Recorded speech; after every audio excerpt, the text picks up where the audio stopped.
everybody, this is Alchemist 2, and I'm back again with another book review. I just recently read Big Magic, which is written by Elizabeth Gilbert.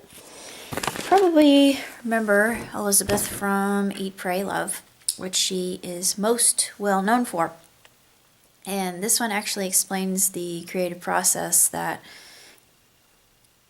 happened in just how serendipity, not surreptitious, but just how random creativity can really be and what will lead to an idea taking root and blossoming. And the ones that get away, she says, don't condemn yourself for the one that got away. Yes, it's okay to mourn it, but don't beat yourself up over it. When you get the opportunity to have the next big idea just land into your boat, take every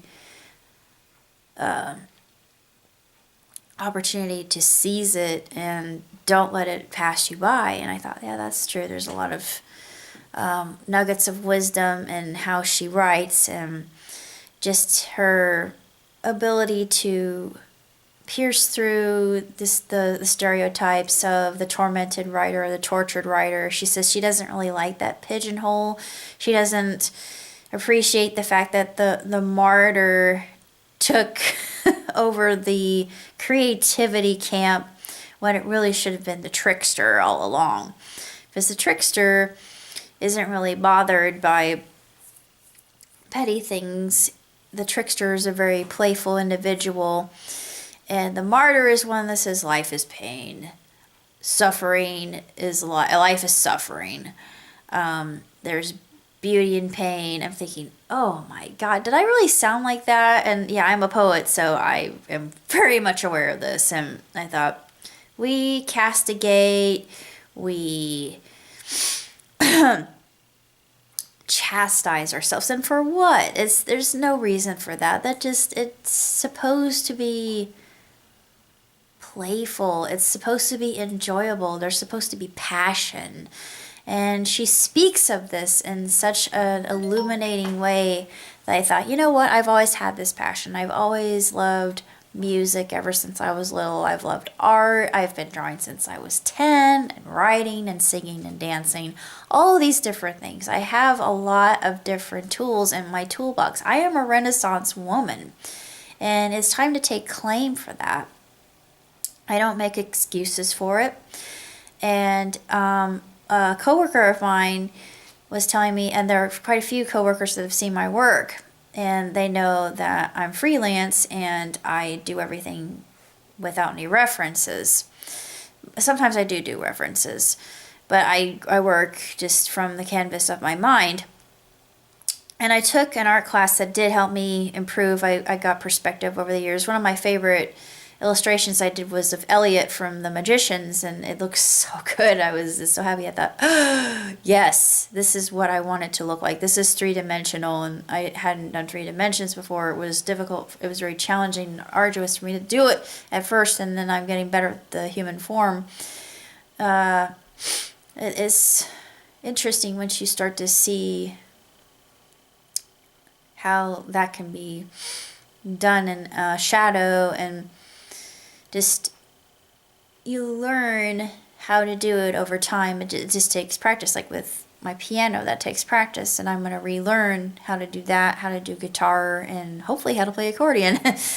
I don't have the money to get an accordion at this point in time, but I really want to learn. I really want to learn. I know it sounds kind of silly, but I think it would be enjoyable. And my mom, believe it or not, people don't know this, but she had an accordion up in the attic, but she did play. I never got a chance to hear her, but I would have loved to have at least enjoyed a little bit of accordion playing from my mom. That's where I get it from. That's why I want to do it. One of the reasons I want to do it is just because, well, my idol plays the accordion. Second of all, I just think it would be fun to play. But I'm just thinking I'm going to take a chance. I'm going to take the biggest chance that I've ever taken in my entire life. I've never done this. Part of me the rational part of my brain is screaming at me, why are you doing this? No, stop! What are you thinking? You're out of your mind. Yes, I am rational brain. I am out of my mind. I am in my right brain. Go away. But my left brain is saying, no, what? It's literally yelling, beating down the doors, trying to stop my creative side from taking this big step forward. Of course, my lease ends in 2019, but the whole fact of the matter is I got letters from Pixar and DreamWorks, if you've been following me. I wrote to them thinking, oh, they'll never respond. I just did it for fun. And then I got the responses. I thought, no flipping way. Senpai noticed me. Both senpais. And I was absolutely delighted. I'm still delighted by it. It's something that keeps me going. It's just an inspiration for me. I never thought, it's like a dream come true.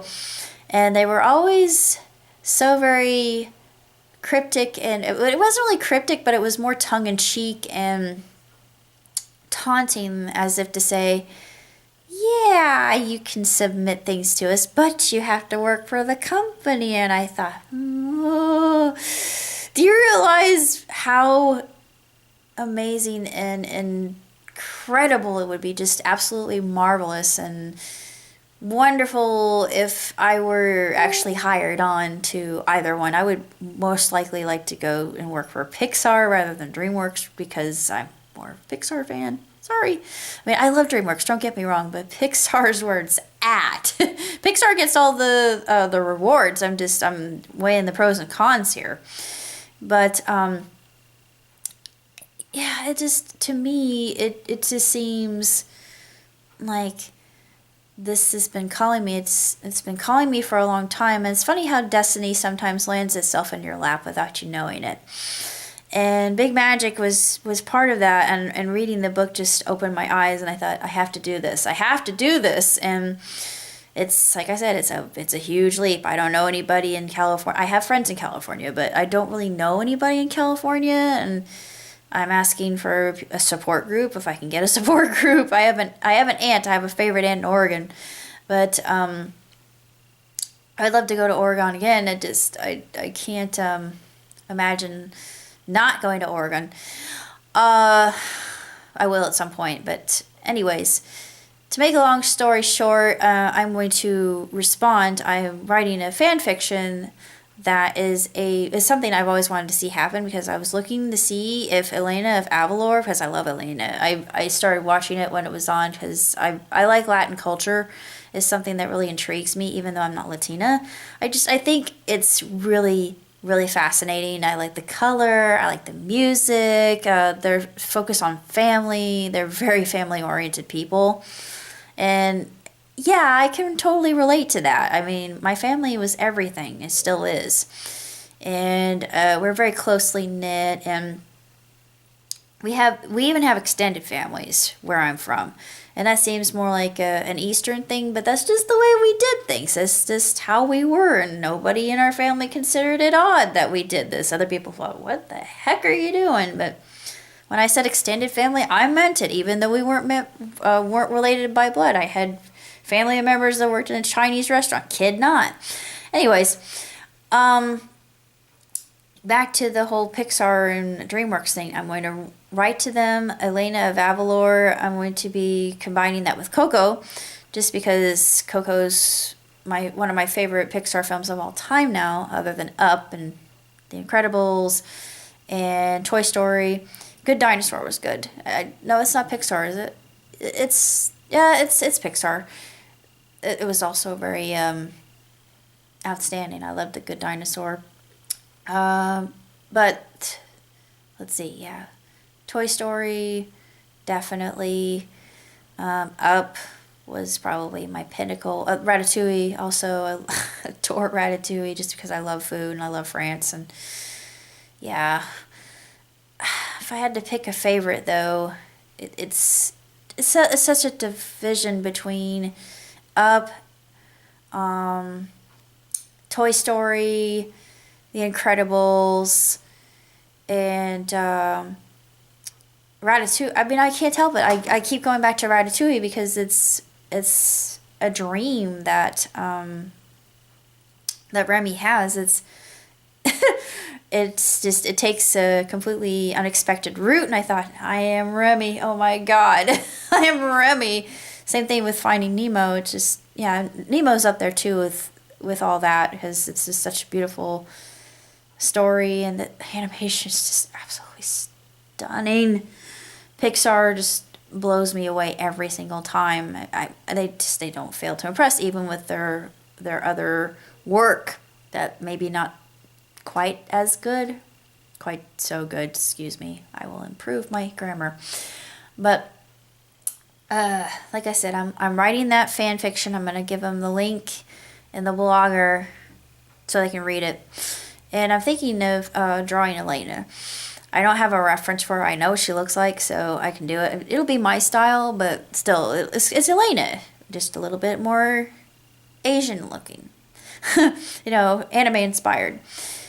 But I'm gonna give it a shot. I'm gonna try. I can't not do this. The worst thing they can say is, you know, no, you've been banned. You can't. We're not letting you. But I feel called. I feel compelled. I don't know what it is. I'm being pulled in that direction. I've never really thought that I would do that. I'm a Midwesterner. It's sort of like Cats Don't Dance. If you know the story, you know what I'm talking about. But I thought, oh God, this is big. I mean, this is insane. My rational mind keeps telling me, you're Meshuggah. Don't even try. Don't dare. Don't even push yourself beyond this. Well, I gotta try it. I have to see. There's no point in not trying. I just have to do it, you know, just like Shia LaBeouf said, just do it. I have to go along with it. But anyway, speaking on that, I think that the book is very, very inspirational. It's so helpful and just so wise, and everything she even talks to children who might be reading her book and knowing that. And she says, you might have a different perspective than I do. I thought, yeah, they do. Children are much more innocent, and they have no filter. And they see the impossible as probable. And I'm thinking more like a child again. A child has no real fear, so to say. But we shall see what comes of this. I'll keep you updated as to this new project that I have in mind. To actually go through with this.